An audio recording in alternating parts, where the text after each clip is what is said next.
Chers frères et sœurs, enfants, jeunes gens, jeunes filles, chers amis, bonsoir.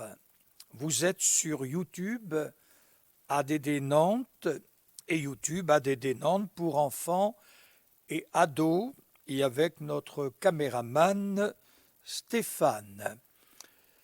C'est avec joie que je vous rends visite chaque soir et nous ouvrons ensemble la parole de Dieu et nous allons l'ouvrir dans l'évangile de Jean, chapitre 18e, à partir du verset 38e.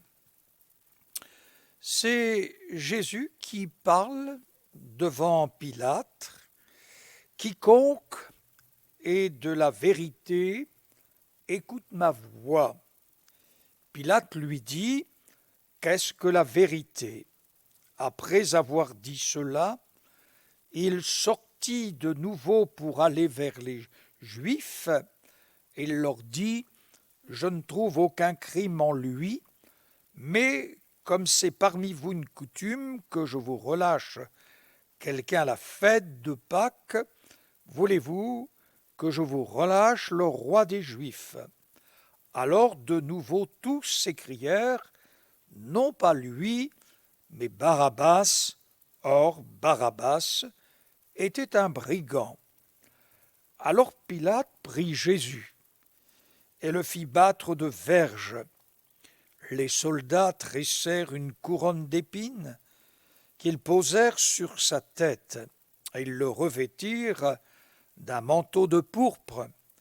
Puis, s'approchant de lui, il disait « Salut, roi des Juifs !» et lui donnait des soufflets. Pilate sortit de nouveau et dit aux Juifs « Voici, je vous l'amène dehors, afin que vous sachiez que je ne trouve en lui aucun crime. » Judas sortit donc, portant la couronne d'épines et le manteau de pourpre, et Pilate leur dit, « Voici l'homme. » Lorsque les principaux sacrificateurs et les huissiers le virent, ils s'écrièrent, « Crucifie, crucifie !» Pilate leur dit, « Prenez-le vous-même et crucifiez-le, car moi je ne trouve point de crime en lui. » Les Juifs lui répondirent, « Nous avons une loi, et selon notre loi, il doit mourir parce qu'il s'est fait fils de Dieu. » Et c'est le verset 5e qui va retenir aussi notre attention. Pilate leur dit, « Voici l'homme. » Pilate sortit du prétoire accompagné d'un homme se nommant Jésus de Nazareth, affirmant être le Fils de Dieu, déclarant aussi à Pilate être le roi des Juifs, ayant sur sa tête une couronne d'épines, un manteau de pourpre, sur son dos, un roseau à la main, le visage couvert de crachats, la barbe arrachée. C'est un triste spectacle. Avant d'avoir été revêtu de ce manteau de pourpre, on lui avait ôté ses vêtements. Et la Bible dit que Pilate le fit battre de verges. Les soldats posèrent sur sa tête une couronne d'épines qu'ils avaient tressée, puis ils se mirent à le saluer, « Salut, roi des Juifs !» Ils lui frappèrent la tête avec un roseau, crachèrent sur lui, et fléchissant les genoux devant lui, se prosternèrent, tandis que d'autres criaient « Crucifie, crucifie !» Voici l'homme. L'homme qui n'avait ni beauté, ni éclat pour attirer nos regards. Son aspect n'avait rien pour nous plaire. L'homme de douleur et habitué à la souffrance, méprisé et abandonné des hommes, celui de qui aucun cas n'a été fait. Oui, Pilate dit, quelle accusation portez-vous contre cet homme? C'est un malfaiteur. Et Pilate dit, mais qu'as-tu fait?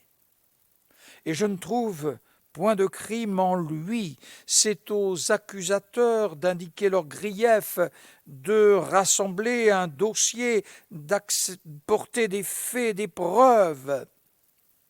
Néanmoins, sur la croix, ses ennemis dirent, il a sauvé les autres. Je crois que c'est là quelque chose de merveilleux que ses ennemis puissent dire, il a sauvé les autres. Oui, lorsque nous lisons les évangiles, lorsque nous lisons sa naissance miraculeuse, lorsque nous lisons son adolescence, sa jeunesse très peu, certes, mais aussi son travail en tant que charpentier, oui, il a une vie merveilleuse, extraordinaire. Il a sauvé les autres. Oui, nous le voyons parlant aux enfants, nous le voyons parler aux jeunes gens, aux jeunes filles, aux hommes et aux femmes. Il avait remis dans la bouche de tous ces gens, à cause de la situation économique et politique, religieuse, un mot, le mot bonheur. Les gens ne savaient plus ce qu'était le mot bonheur. Et Jésus a remis non seulement ce mot dans le vocabulaire, mais aussi dans la vie des hommes et des femmes. Oui, il a sauvé les autres, il pardonnait, il parlait de Dieu, il parlait de l'amour de Dieu, il parlait de la parole de Dieu. Ces paroles transperçaient le cœur, répondaient aux besoins des hommes et des femmes. Oui, Pilate pouvait dire, celui-ci n'a rien fait de mal, mais il doit mourir parce qu'il s'est fait fils de Dieu. Oui, voici l'homme. Quel homme! Jamais le monde n'avait vu un tel homme, et jamais le monde n'en verra un comme lui. Où est-il? On cherchait Jésus. Et les uns disaient, c'est un homme de bien. Non, il égare la multitude. Le Christ, quand il viendra, fera-t-il des miracles plus que celui qu'en a fait? Oui, Jésus était la contestation. Les gens cherchaient à le détruire. Le clergé juif cherchait à le faire mourir. L'évangile de Jean, chapitre 7e, verset 32e, des huissiers furent envoyés par le clergé juif pour l'arrestation de Jésus. Et lorsque le clergé, voyant le retour de ces huissiers, « Mais pourquoi ne l'avez-vous pas amené ?» Ils répondirent, « Jamais homme n'a parlé comme cet homme. Jamais homme n'a parlé comme cet homme. » Et lorsque je lis les évangiles, je suis émerveillé de voir la parole puissante de Jésus. Nous devons savoir, comme dit Pierre dans le livre des Actes des Apôtres, chapitre 10e, verset 38e, vous savez ce que Jésus a fait. Et nous savons ce qu'il a fait, mais nous devons savoir ce qu'il fait encore et ce qu'il veut faire. Jamais homme n'a parlé comme cet homme. Vous vous souvenez, lorsque ce père est venu avec son fils qui avait des pensées suicidaires, qu'il devenait tout raide, et là le mauvais esprit, quand il l'agitait, le jetait dans le feu et dans l'eau, l'enfant écumait. Et là Jésus dit, esprit muet et sourd, je te l'ordonne, sors de cet enfant. Et voici que l'enfant est libéré de ce mauvais esprit. Et Jésus le rendit à son Père. Quelle force, quelle puissance dans cette parole. Vous vous souvenez, dans l'évangile de Luc, chapitre 8e, verset 55e, lorsque Jairus est venu vers Jésus, le suppliant de venir, que sa petite était là en train de mourir, et Jésus va se rendre. Et là, pendant le voyage, il est arrêté par une foule qui le presse, et Jésus s'arrête et dit, mais qui m'a touché? Père, cette jeune fille devait se dire, mais pourquoi Jésus s'arrête? Oui, Jésus savait s'arrêter aussi. Quelqu'un m'a touché. Quelqu'un m'a touché. On dit, mais Seigneur, tu dis, mais la foule te presse. C'est normal. Mais Jésus dit, je sais qu'une force est sortie de moi. Et cette femme atteinte d'une hémorragie depuis 12 ans, malade, fut instantanément guérie par la force du Seigneur, par la puissance de l'Esprit de Dieu. Et le Seigneur va éclairer sa foi que ce n'est pas le fait d'avoir touché le vêtement de Jésus, mais c'est d'avoir été en relation vivante avec le Christ. Oui, le message arrive. N'importune pas le maître, ta fille est décédée, elle est morte. Et Jésus entendit cela, il dit, mais ne crains pas, crois seulement. Il lui donne une parole où il va pouvoir s'attacher. Et Jésus va se rendre vers la demeure. Oui, quand Jésus arrive, il dit, l'enfant, elle dort, elle n'est pas morte. Il y a les moqueurs à l'égard de Jésus. Il y a les moqueries à l'égard aussi des parents, à l'égard des disciples. Oui, il y a les moqueries. Oui, l'enfant n'est pas morte, elle dort. Et pourtant, elle était morte. Oui, je me souviens un jour, il y avait une mère, c'était en Afrique, nous étions missionnaires. Et là, il y avait une maman avec la grand-mère. Et puis, un fils qui avait peut-être 8-9 ans.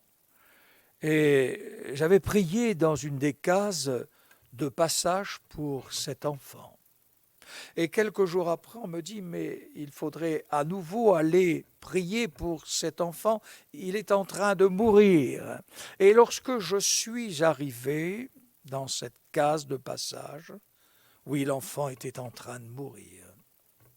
Et puis, derrière moi, il y avait au moins 8-10 femmes qui étaient là. Et j'ai posé la question, au bout d'un certain temps, il y avait un combat spirituel. Et j'ai dit, mais à la maman, à la grand-mère, qui sont ces femmes? Et ce fut le grand silence. Puis, au bout d'un certain temps, néanmoins, on m'a dit, ce sont les pleureuses. Et là, tout à coup, j'ai réalisé quelque chose de fort, de puissant, c'est que ces pleureuses, elles attendaient la mort de l'enfant. Elles étaient payées, rémunérées, et quand elles allaient entendre la voix de l'enfant qui était parti, elles allaient faire leur incantation, etc. Et j'ai dit à ces dames, à la maman et à la petite et à la grand-mère, vous attendez la vie et ces femmes attendent la mort. Et j'ai demandé à ce que ces femmes quittent la case de passage. Et après multiples efforts, elles ont fini par partir. Je me suis retrouvé avec la maman, la grand-mère qui attendait vraiment la délivrance. Et nous avons prié dans le nom de Jésus-Christ. Et pendant une demi-heure, 3/4 d'heure, nous avons intercédé, nous avons chassé ce mauvais esprit et l'enfant fut libéré, délivré par la puissance de Dieu. Oui, il y avait une odeur à l'extérieur de moqueur, d'incrédulité. Mais Jésus est la source de la foi. Il est l'auteur de la foi. Et il va prendre ses parents, ils vont entrer dans la chambre de la jeune fille qui est morte. « Enfant, lève-toi !» Oh, le miracle se produisit. Quelle parole forte et puissante de la part de Jésus. Et l'enfant fut présenté à l'extérieur. Il fallait lui donner à manger. Oui, quelle parole! Jamais homme n'a parlé comme cet homme. Vous vous souvenez, l'évangile de Jean, chapitre 11e, verset 42e, voici que Lazare est dans le tombeau. Ça fait 4 jours qu'il est là, son corps est en décomposition. Les personnes pleurent, Marthe et Marie, les Juifs qui sont là pleurent aussi. Et Jésus est devant le tombeau. Et il demande à ce que l'on lui retire la pierre. Il y a 4 jours qu'il est là. Son corps est en décomposition. Mais si tu crois, tu verras la gloire de Dieu. Et la pierre fut ôtée. Et Jésus dit, Lazare, sort, et le mort sortit. Quelle force, quelle puissance dans le nom précieux de Jésus-Christ. Vous vous souvenez de cette mère de famille qui, dans la ville de Naïm, va enterrer son fils unique. Et voici que Jésus-Christ, qui est le cortège de la vie, va faire que le cortège de la mort s'arrête. Et il va dire aussi, femme, ne pleure pas, jeune homme, je te le dis, lève-toi. Et le miracle se produisit. Oui, jamais homme n'a parlé comme cet homme. Oui, Jésus guérissait toute maladie et toute infirmité parmi le peuple. Oui, sa renommée se répandait et on lui amenait tous ceux qui souffraient de maladies et de douleurs de divers genres, des démoniaques, des lunatiques, des paralytiques, et il les guérissait. Nous savons ce qu'il a fait. Savez-vous ce qu'il peut faire encore? Et c'est là, grâce à la croix du Calvaire où Jésus est mort, où il a tout accompli. C'est là qu'il fut crucifié. C'est là, à Golgotha, Dieu dit, c'est la réponse aux besoins de l'homme, c'est là la liberté, c'est là, à Golgotha, Dieu nous aime et il veut que nous revenions à lui. Oui, l'homme a besoin d'un sauveur personnel, quelqu'un qui l'aime, quelqu'un qui l'écoute, quelqu'un qui le comprenne, qui puisse parler avec lui. Jésus est venu pour réconcilier l'homme avec Dieu. Il l'a réconcilié par son sacrifice expiatoire. C'est pour nous que Jésus est venu. C'est pour nous que Jésus a expié le péché. C'est pour nous qu'il est mort à la croix du Calvaire. Jésus est venu aussi pour détruire. Il a détruit les œuvres du diable. Il a anéanti celui qui a la puissance de la mort. Il a détruit en le clouant à la croix. Il a dépouillé le monde angélique déchu par la croix. C'est pour nous qu'il a détruit le diable. C'est pour nous qu'il a vaincu les démons. C'est pour nous qu'il a anéanti celui qui a la puissance de la mort. C'est le Seigneur Jésus-Christ que Dieu a ressuscité. Et la Bible dit que Dieu l'a souverainement élevé dans la gloire. Nous le voyons couronné d'honneur et de gloire. Il est le Seigneur des seigneurs. Il est la parole faite chair. Il est le roi des rois, le Seigneur des seigneurs. Oui, Paul pouvait dire, Dieu annonce à tous les hommes, en tout lieu, qu'ils aient à se repentir, parce qu'il a fixé un jour où il jugera le monde selon sa justice par Jésus-Christ. Chacun sera jugé selon ses œuvres. Pilate demande à Jésus, qu'as-tu fait? Sur la terre, Pilate s'est posé une question, que ferai-je de Jésus qu'on appelle Christ? Et Pilate aussi l'avait aussi posé à la foule, qu'il soit crucifié. Pilate leur a dit, cela vous regarde. Cela vous regarde personnellement. Oui, cela vous regarde. Pilate pouvait dire « Je me lave les mains de ce sang innocent ». Mais il ne pouvait pas laver et purifier son cœur. Judas est allé vers le clergé juif. « J'ai péché en livrant le sang innocent ». Ils lui répondirent « Que nous importe, cela te regarde ?» Et Judas jeta les pièces et alla se pendre. Oui, nous sommes concernés par notre salut individuellement. Que Dieu vous donne une grâce particulière pour laver son cœur, pour purifier son cœur. Il faut qu'il y ait l'intervention de Dieu. Approchez-vous et approchons-nous avec assurance du trône de la grâce de Dieu, afin d'obtenir miséricorde et de trouver grâce pour être secourus dans nos besoins, quels qu'ils soient d'ordre spirituel, corporel et autres. Le Seigneur, il est le Fils de Dieu, il est celui qui est le Fils de l'homme, et il nous aime et nous fait grâce. Je voudrais terminer par cette histoire vraie. C'est un jour un enfant, peut-être 7-8 ans, et tout à coup, en traversant la rue, il a failli être écrasé par une voiture. Et voici qu'un homme passant à côté l'arracha. Et le garçon regarda le visage de son sauveur et il prit la fuite. Des années après, ce garçon est devenu un jeune homme. Il a fait des choses qu'il n'aurait pas dû faire, il fut incarcéré. Et le jour de son procès, il a vu ce juge en disant « Mais c'est lui qui m'a sauvé ». Et à la fin, le juge lui dit « Mais avez-vous quelque chose à dire, jeune homme ?» Il dit « Oui, oui, c'est vous qui m'avez sauvé. » Et il a expliqué la situation. Et le juge lui répondit « C'est vrai que lorsque vous étiez enfant, j'ai été votre sauveur. Mais là, je dois vous condamner à cause des méfaits que vous avez faits.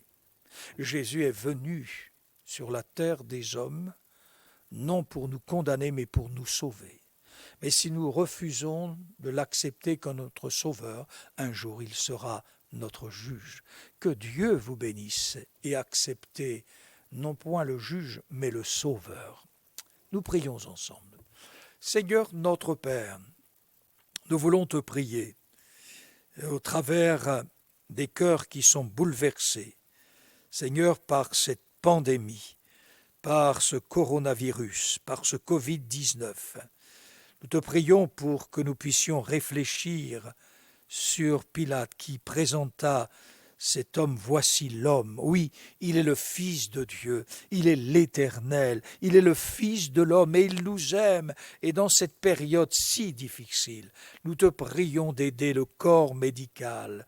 Seigneur, d'aider celles et ceux qui travaillent aussi pour sauver les jeunes gens, les jeunes filles, les enfants, les hommes, les femmes. Nous te prions de leur donner une grâce particulière et que chacun fasse le point dans sa vie et qu'il reprenne le chemin de la foi, de la réflexion et qu'il réalise que jamais homme n'a parlé comme cet homme et la voix de Jésus veut purifier notre cœur, la voix de Jésus veut effacer notre péché, la voix de Jésus-Christ veut guérir notre corps malade, la voix de Jésus veut donner un sens à notre vie. Bénis les nations, Seigneur, bénis les hommes et les femmes, bénis les églises, bénis les chrétiens qui intercèdent au trône de la grâce. Oui, jamais homme n'a parlé comme le Fils de Dieu a parlé et qu'il parle encore. Amen.